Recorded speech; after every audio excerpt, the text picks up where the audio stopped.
नमस्कार, मैं हूं शशिकांत मिश्रा और आप देख रहे हैं द चेतक। द चेतक में आज हम बात करते हैं इनोवेशन पे। जैसा कि आपको पता है, भारत के माननीय प्रधानमंत्री श्री नरेंद्र मोदी जी के नेतृत्व में मेक इन इंडिया को काफ़ी बढ़ावा दिया गया है। पिछले जब से भाजपा की सरकार आई तब से 2014 के बाद से ही मेक इन इंडिया को बहुत ज़्यादा एक वैश्विक स्तर पे भी बढ़ावा दिया गया, प्रचार प्रसार किया गया। इसके तहत माननीय प्रधानमंत्री जी का आह्वान था कि जो देश के युवा हैं वो स्वदेशी तकनीकी ईजाद करें, हम अपने ही देश में नई तकनीकियों का निर्माण करें और उसको वैश्विक स्तर पे बढ़ाया जाए। इसी क्रम में आज हमारे कुशीनगर जनपद के एक युवा साथी हैं जिन्होंने नई तकनीकी ईजाद की है, तो हम इस विषय में इनसे बात करेंगे। तो आपका नाम? सुधाकर प्रताप सिंह। सुधाकर प्रताप सिंह जी, आप कुशीनगर जनपद के रहने वाले हैं, तो आप अपने ग्राम के बारे में थोड़ा बताइए, कहाँ से आते हैं आप? ग्राम मैरोली है, पोस्ट सुकरौली है जी, डिस्ट्रिक्ट कुशीनगर। तो ये सुधाकर प्रताप सिंह जी हमारे साथ हैं और ये अभी हमारे ही जनपद के कुशीनगर जनपद के ग्राम अहिरौली और पोस्ट सुकरौली के रहने वाले हैं। तो द चेतक में पहले बात आपको स्वागत है और ढेर। तो आगे हम बात करेंगे कि वर्तमान में आप कहाँ रहते हैं? वर्तमान में आदर्श नगर सिंगड़िया में हमारा अभी वहीं पे रहते हैं। जी, वर्तमान में ये आदर्श नगर सिंगड़िया गोरखपुर में रहते हैं। इन्होंने आपके द्वारा दो तकनीकी ईजाद की गई है, एक है फ्लश वन और एक वैदिक ब्रश, जिसके बारे में आपने जानकारी दी थी। तो इन दो नए तकनीकी के बारे में हम क्रमशः इनसे चर्चा करेंगे। तो पहली बात हम बात करते हैं फ्लश वन के बारे में। फ्लश वन तकनीकी है क्या, सुधाकर जी, इसके बारे में आप हमें बताएं। फ्लश वन है जो प्रिवेंशन करता है, बहुत सारे डिजीज़ बैक्टीरियल जो होती है, इन्फेक्शंस होते हैं, वो शौचालय में इसका सेव करता है ह्यूमन लाइफ को। जी, बीमारी होने से बचाता है। जी। तो इसका मतलब शौचालय तकनीकी एक तरीके से इसे हम बोल सकते हैं। तो आखिर ये कार्य कैसे करता है, इसके बारे में हम बताएं कुछ। ये एक मैकेनिकल सिस्टम है जो कि डायरेक्टली सिस्टम के अंदर से मैकेनिज्म से उस कनेक्टेड है, और इसको पैर से आप दबाएंगे तो जैसे कि हाथ से छूना बहुत लोग अनहाइजीनिक फील करते हैं, और बीमारियों से बचने के लिए भी वो पैर से उसको आप दबाएंगे तो इसका सेम वर्क को करेगा। तो बीमारियों से मतलब बच जाएंगे पैर से दबाने की वजह से। आपका जो ये फ्लश वन तकनीकी है, मतलब ये पैर से स्वचालित है, इसको किसी प्रकार से हमें हाथ का प्रयोग इसमें नहीं। ऑप्शन में रहेगा जैसे कि हाथ से जो जिनको सूटेबल लगता कर सकता है, लेकिन इसमें पैर का भी ऑप्शन रहेगा, दोनों काम करेंगे इसमें। ये नहीं है कि एक करेगा तो एक नहीं, ऐसे दोनों काम करेंगे। मतलब जो पहले से टॉयलेट जो आम लोग खरीदते हैं, जो हमारे टॉयलेट जो पहले से सेटअप हैं, उसमें हाथ से फ्लश को दबाना पड़ता है, लेकिन जो आपने तकनीकी ईजाद की है इसमें पैर का इस्तेमाल किया जाएगा। हाँ, इसमें पैर का इस्तेमाल किया गया है, उसमें इंस्टॉल भी किया जा सकता है, और एक सिस्टम के साथ में आएगा। दो मॉडल हैं इसके। जी। तो ये आम लोगों को इससे क्या फ़ायदा होने वाला है, जो आपकी तकनीकी है टॉयलेट फ्लश वन, इससे जो आम नागरिक हैं, जो आम लोग हैं, उनके जीवन में क्या बदलाव आ सकता है इससे? जैसे कि आजकल हम लोग देख रहे हैं गैस्ट्रोइंटेस्टाइनल जो बीमारियां हैं, इन्फेक्शंस है, सब बहुत ज़्यादा बढ़ रहे हैं। जैसे कि हम आए दिन न्यूज़ में भी देख सकते हैं, हॉस्पिटल्स में भी बहुत ज़्यादा, और अगल बगल में भी बहुत लोग इससे ग्रसित हैं, और दवाइयाँ पे रहते हैं, लोग दवाइयाँ लेते रहते हैं। तो इस चीज़ को देखते हुए इसको बनाया गया है ताकि लोग जो शौचालय में बीमारियाँ होती हैं उनसे बचा जा सके, इस चीज़ के लिए बनाया गया। वर्तमान समय में कोरोना जो वैश्विक महामारी है, इसके बारे में हम सभी जानते हैं, और इसमें सरकार द्वारा, स्वास्थ्य मंत्रालय द्वारा और WHO द्वारा भी तरह तरह के दिशा निर्देश आम लोगों के लिए इससे बचाव के लिए जारी किए गए हैं। ऐसे समय में जो फ्लश वन आपकी जो तकनीकी है, ये कोरोना पे किस तरीके से वार करेगी? जैसे कि आजकल हम लोग देख रहे हैं कि जो हैंड वॉश हुआ या फिर हैंड सैनिटाइज़र हुआ, एक पैर से दबाने वाला सिस्टम आया है, तो उसमें जब आप दबाएंगे तो उसमें वो सेम वैसे ही वर्क करता है, लेकिन वो मैकेनिकली सिस्टम है, पैर से दबाइए तो निकलेगा। उसी तरह से सेम ये बनाया गया है। ये सिस्टर्न में सेट हो जाएगा, टॉयलेट में जो सिस्टर्न होता है फोकेट में उसके सेट हो जाएगा, और इंटरनल से भी वो पूरे सिस्टर्न के साथ भी आएगा। तो हम अगला सवाल आपसे लेते हैं कि फ्लश वन ही क्यों? आपके मन में फ्लश वन का जो मतलब बनाने का जो भी ख्याल कैसे आया? बनाने का ख्याल, जैसे कि हम बताएं, बीमारियां आजकल बहुत ज़्यादा बढ़ रही हैं, तो इसी के वजह से आया कि इस तरह की चीज़ें भी होनी चाहिए। और ये अमेरिका की जनरल में छपा था इसके बारे में डिटेल्स में, कि फोकेट के छूने के वजह से बहुत ज़्यादा बीमारियां स्प्रेड होती हैं। जैसे कि आप फोकेट की छुएँ और उसके बाद से मोबाइल टच किए, मोबाइल में तो आ गया, उसके बाद आप हाथ धुल रहे हैं, चाहे कुछ भी कर रहे हैं, और जो घर गए बच्चा मोबाइल लेकर के यूज़ कर रहा है, उसके बाद मुंह में हाथ डाल लिया, तो उसको बीमारियाँ कांटेक्ट में आ जाएंगे। तो इसके वजह से बना ये पूरा न्यूज़ में इस तरह के आर्टिकल आए थे, वही हम पढ़े थे, तो उसके बाद से इनोवेशन करने का ख्याल आया। हम अगला सवाल आपसे लेते हैं कि फ्लश वन बनाने में किन किन चुनौतियों का सामना करना पड़ा? फ्लश वन बनाने के लिए जैसे कि पहले जो सिस्टर्न के साथ कैसे अटैचमेंट होगे, कहाँ पे होगा, किस तरह से मैकेनिकली वो वर्क करेगा परफेक्ट तरीके से, इन सब चीज़ों पे पहले ध्यान देना पड़ा था, ताकि वो कुछ प्रॉब्लम्स उसमें ना आए, सिस्टम में ख़राब ना हो जाए।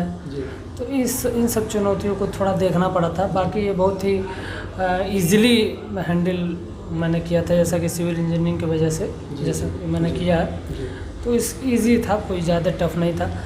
जो फ्लश जो इसका दूसरा वाला मॉडल है, जो सिस्टम के अंदर से सेट किया गया था, उसमें तो थोड़ी सी प्रॉब्लम्स आए थे, लेकिन उसको भी पहले पेपर वर्क पे मैंने सॉल्व कर लिया था। उसके बाद से मैंने एक प्रोटोटाइप बना के रखा हुआ है, जैसा कि आप जब पिछली बार इंटरव्यू हुआ था आपके चैनल के माध्यम में, उसमें दिखाया गया साफ साफ, जो WHO को हमने भेजा था, तो उसका उस पर से रिस्पॉन्स भी आया था। फ्लश वन पे एक प्रैक्टिकल ट्रायल भी आपने दिखाया था, जो आपने कहीं लगाया था, गोरखपुर में ही मैं दिखाया था।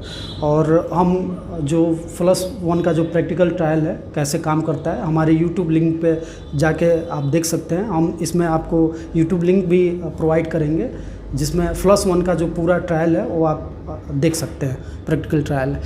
अब हम अगला सवाल आपसे लेते हैं कि इसको मार्केट में आप कैसे लाएंगे? देखिए, कुछ लोगों से, कुछ बिजनेस पर्सनल से इन सब चीज़ों के बारे में डिस्कशन भी चल रहा है, और ट्रिपल M मदन मोहन मालवीय के जैसा भी निर्देश होंगे उसको फॉलो किया जाएगा, और इसको मार्केट में जल्द से जल्द लाने का हमारा भी प्रयास है। मनोकामना इंटरप्राइजेज है सुबह बाज़ार में, वहाँ पे एक डेमोस्ट्रेशन के लिए एक प्लेटफॉर्म रखा जाएगा, ताकि लोग वहाँ पे देख के उपयोग करके डेमोस्ट्रेशन के तौर पे, फिर उसके बाद से इंस्टॉलेशन के लिए वहीं से कांटेक्ट कर सकते हैं। तो अगला हम सवाल आपसे लेते हैं कि इसका कास्ट क्या होगा? मतलब ज़्यादातर लोगों का सवाल होता है, और मेरे मन में भी है कि आपने नई तकनीक ईजाद की है, तो इसका अगर जो मुझे लगवाना हो, ठीक है, तो इसका मुझे कितना जो चार्ज है देना पड़ेगा? कास्ट क्या है? देखिए, जो पहला मॉडल है जो सिस्टम के फोकेट में ही सेट होगा, वो तो काफ़ी अफोर्डेबल है, जो कि 60-70 रुपये में ही वो आएगा। और जो दूसरा मॉडल है वो नियर अबाउट 800 to 900 रुपीज़ जा सकता है, डिपेंड 1000 के मतलब हाँ, क्वालिटी के ऊपर डिपेंड करता है किस तरह की चीज़ें। अभी उस पर नेगोशिएशन चलो, बातचीत हो रही है, कैसा कहाँ पे इस चीज़ों का मैन्युफैक्चरिंग कराना है, ताकि इसको जल्द से जल्द मार्केट में लाया जा सके। इसे बनाने का श्रेय आप किसे देना चाहेंगे अपने? इसे बनाने का श्रेय, जैसे कि डेली लाइफ में हम इन सब चीज़ों को, प्रॉब्लम्स को हम देखते हैं, जैसे कि बहुत बार हम मतलब हॉस्पिटल भी जाते हैं किसी के साथ, पेशेंट के साथ, तो हम इन सब चीज़ों को देखते हैं, तो हमको काफ़ी अंदर से फील होता है कि इस तरह की चीज़ें होनी चाहिए। छोटी छोटी चीज़ें जो है बहुत बड़ी बड़ी कार्य कर जाती हैं कभी कभी। अब देखिए, वायरस बैक्टीरिया तो आँख से दिखते नहीं हैं, तो इन सब चीज़ों से बचाव के लिए ये काफ़ी यूनिक और कारगर तरीका साबित होगा। इसके लिए हम इसको सोचे और बनाएं। इसका श्रेय जो है हम खुद को ही देना चाहेंगे, या फिर बहुत सारे लोग हैं उनको देख करके उनको भी देना चाहेंगे, जो प्रॉब्लम्स में थे उस समय हॉस्पिटल्स में, तो उन लोगों को भी हम। अगला सवाल हम आपसे लेते हैं कि फ्लश वन को यहाँ तक आने में जो भी समय लगा, काफ़ी संघर्षपूर्ण रहा, इस संघर्ष के समय में जो आपका इनोवेशन है, इसमें सबसे ज़्यादा मदद किसके द्वारा किया गया? जैसे कि इसमें सबसे ज़्यादा हेल्प जो है टेक्निकली और हर एक तरीके से मेरे गोविंद पांडे सर हैं, जो कि मदन मोहन मालवीय इंजीनियरिंग कॉलेज में यूनिवर्सिटी ऑफ टेक्नोलॉजी में डीन पोस्ट पे हुए अभी वर्तमान में। हाँ, गोविंद पांडे सर, उन्होंने काफ़ी इसमें हेल्प किया है। अभी आपका जो प्रोजेक्ट है, जो +1 प्रोजेक्ट जिस पे हम चर्चा कर रहे हैं, इसमें MMM के तौर पे आप इनोवेटर के तौर पे वहाँ पे कार्य करते हैं। तो MMM के मतलब उसमें अंडर ही ये सारा आपका प्रोजेक्ट चल रहा है। DIC है, DIC MMM में है, उसके अंडर में ये सब कार्य चल रहा है, जो भी +1 है और दूसरे जो प्रोजेक्ट्स हैं। जी जी। सरकार की तरफ से आपने किसी भी प्रशासनिक अधिकारी या किसी मंत्रालय में आपने अपना जो प्रोजेक्ट है इसको भेजा, या उनके तरफ से किसी प्रकार का प्रोत्साहन मिला आपको? देखिए, Madan Mohan Malviya university of technology खुद ही एक गवर्नमेंट का इंस्टीट्यूशन है, सरकारी कॉलेज है, तो उसमें से भी मदद तो है। टेक्निकली सब हर एक तरीके का मदद अवेलेबल है। और जो इंस्टॉलेशन वाला है उसमें तो अभी कुछ रिस्पॉन्सेस नहीं कहीं से आ रहे हैं, लेकिन मैंने WHO को इसके लिए ईमेल भेजा था, जो कि पिछली बार जब आप लोग इंटरव्यू लिए थे उसमें आप लोग का भी वीडियो लिंक हमने भेजा था उसके साथ में अटैच करके, ताकि उन लोगों को क्लियरली समझ में आए कि क्या चीज़ है ये। तो उन लोगों का रिस्पॉन्स आया था, जो कि हम आपको बताएं। तो ये इसका जीरोक्स है जो मैंने जी जी, इन्होंने WHO को 10 मई में मेल किया था अपने प्रोजेक्ट को लेके, और 12 मई को इनको मेल प्राप्त हुआ WHO इंडिया के द्वारा।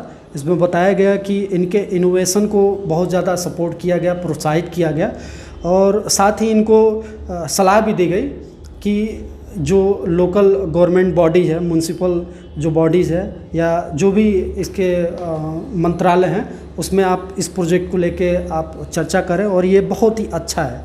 एक तरीके से हम बोलें तो जो करेंट का जो भी महामारी चल रही है, इसमें जो साफ़ सफाई के दृष्टि से अगर जो हम देखें तो +1 बेहतर विकल्प साबित हो सकता है। तो WHO ने भी आपको एक तरीके से प्रोत्साहित किया है इस प्रोजेक्ट को लेके, और ढेर सारी शुभकामनाएं आपको। और आगे हम चर्चा करेंगे कि आप जो शैक्षणिक आपकी योग्यताओं के बारे में अगर जो हम चर्चा करें, तो हाई स्कूल आप कब पास आउट? हाई स्कूल हमने गवर्नमेंट जुबली इंटर कॉलेज से मैं पास आउट हूँ 2009 में, और इंटरमीडिएट जो है 12th जो हमने पास किया है 2011 में। उसके बाद हम सिविल इंजीनियरिंग किए हैं। 12th कहाँ, गोरखपुर से? हाँ, गोरखपुर से ही government jubilee inter college. 12th और 10th दोनों सेम ही कॉलेज से किए हैं। 12वीं के बाद आखिर आपको मन में ख्याल कैसे आया कि इंजीनियरिंग ही क्यों आपने चुना? इंजीनियरिंग से काफ़ी लोगों को मतलब हर कोई भी चीज़ बनाने में, उसको टेक्निकलिटी को समझने में काफ़ी इजी होता है, इसीलिए हम इंजीनियरिंग को सेलेक्ट किए। क्योंकि हमारे बचपन से ही मेरे मन में बहुत सारे क्यूरियोसिटी टाइप में रहती थी कि ये चीज़ कैसे वर्क कर रहा है, ये चीज़ को कैसे बनाया जा सकता है, कहाँ बना है। तो ये सब चीज़ को देखते हुए हमने सिविल को सेलेक्ट किया, और सिविल में कंस्ट्रक्शन में मेरा थोड़ा मन था, इसीलिए सिविल मैंने सेलेक्ट किया था। तो इंजीनियरिंग की डिग्री आपने कहाँ से हासिल की? अन्नामलाई यूनिवर्सिटी चिदम्बरम है, वहाँ से तमिलनाडु में, वहाँ से हमने प्राप्त की है, जो 2015 में पास आउट हुआ। तो इसके बारे में अब तो हम बात कर लिए, आपके पढ़ाई लिखाई के बारे में चर्चा हम कर लिए, आपके इनोवेशन के बारे में भी चर्चा कर लिए, जो काफ़ी अच्छा मुझे लगा। और ये जो तकनीकी है ये हमारे डेली बेसिस पे आती है, जो हम दैनिक कार्य करते हैं, ठीक है। चूँकि जो फ्रेश होने हम जाते हैं टॉयलेट में, तो ये दैनिक कार्य है, हर किसी को करना ही है। ये एक बेहतर तकनीक मुझे लगी, और मैं रिकमेंड भी करूँगा कि जो भी लोग इस वीडियो को देख रहे हैं, तो इस तकनीकी का ज़्यादा से ज़्यादा उपयोग करें। और इसे, जैसा कि इस वीडियो में आपको लिंक भी मिल जाएगा कि आप इसको कैसे कहाँ संपर्क करके इसको अपने यहाँ लगवा सकते हैं। और भी हम अगर जो बात करें कि इसके अलावा भी आप क्या कार्य करते हैं? हम इसके अलावा अभी तो इनोवेशन पे ही मेन फोकस है। जैसे कि एक स्टार्टअप है मेरा वैदिक ब्रश का, जी तो उस पर हम मेरा पूरा फोकस है। वैदिकब्रश.com वेबसाइट भी है, जी जी जी तो वो भी एक इनोवेशन है जो MMM से ही है। जी जी उसमें उस पर मेरा पूरा फोकस है इस समय। तो हम बात कर रहे थे सुधाकर प्रताप सिंह जी से, जो गोरखपुर आदर्श नगर गोरखपुर के वर्तमान में रहने वाले हैं, जो हमारे गृह जनपद कुशीनगर के निवासी हैं। और इन्होंने एक नई तकनीकी ईजाद की है फ्लश1, जिसका इस्तेमाल करके हम जो साफ़ सफाई है इसको विशेषकर ज़्यादा ध्यान दे सकते हैं। जैसा कि आपको पता है कि कोरोना महामारी चल रही है, ऐसे समय में स्वास्थ्य मंत्रालय से लेके तरह तरह के जो चाहे वो सेंट्रल गवर्नमेंट हो गए या स्टेट गवर्नमेंट हो गए, उनके तरफ से दिशा निर्देश जारी किए गए हैं। दिन में कई बार हैंड वॉश करना है, सैनिटाइजर का प्रयोग करना है, साबुन का प्रयोग करना है। ज़्यादा से ज़्यादा पब्लिक प्लेस में हम जाने से बचें, ज़रूरी कार्य न हो तो हम न जाएँ, घर में रहें, सुरक्षित रहें। अगर जो हम देखें सार्वजनिक शौचालय जहाँ पे है, चाहे वो हॉस्पिटल पे हो गए, बाज़ारों में हो गए, तो यहाँ पे हमको या जो नगर पालिका द्वारा बनाई गई जो भी शौचालय होते हैं उसमें हम ज़्यादातर साफ़ सफाई की शिकायत हमें देखने को मिलती है। और ऐसे समय में जब हम हाथ से उसका प्रयोग करते हैं, हाथ से फ्लश को दबाते हैं, तो संक्रमण का खतरा भी ज़्यादा रहता है। और इसमें जो फ्लश1 जो सुधाकर प्रताप सिंह जी द्वारा लेके आई गई है, इस तकनीक के द्वारा हम अपने पैर से ही जो टॉयलेट का फ्लश है उसको हम कर सकते हैं। और ये दोनों ऑप्शन है, हम हाथ से भी दबा सकते हैं, पैर से भी कर सकते हैं, लेकिन इन्होंने पैर वाली जो नई तकनीकी ईजाद की है। ऐसे समय में जब कोरोना से बचने के लिए हमें 1 मीटर की कम से कम दूरी रखने की सलाह दी जाती है स्वास्थ्य मंत्रालय द्वारा, तो फ्लश1 जो है पैर से और हमारे जो भी चेहरे की दूरी काफ़ी 1 मीटर से ज़्यादा हो जाती है।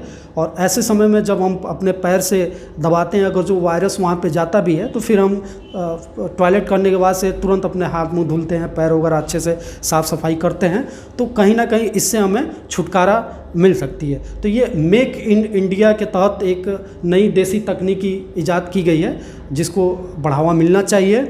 और इसमें मैं सरकार से भी गुजारिश करना चाहूँगा कि इनके प्रोजेक्ट को प्रोत्साहित करने के लिए इनकी जो भी मदद कर सकते हैं आप लोग करिए। और मैं आम लोगों से भी गुजारिश करना चाहूँगा कि आप इस नई तकनीकी का अपने घर में लगाइए। सस्ता भी है, ये ज़्यादा महंगा नहीं है, और आप इसका इस्तेमाल करके खुद को सुरक्षित रख सकते हैं। और सबसे पहले तो आपको द चेतक परिवार की तरफ से ढेर सारी शुभकामनाएं। धन्यवाद। ठीक है, और बाकी हम अन्य ऐसे इनोवेशन पे दोबारा नए वीडियो लेके आएंगे आपके सामने। देश दुनिया के लिए देखते रहिए thechetak.com। मैं था शशिकांत मिश्रा। जय हिंद।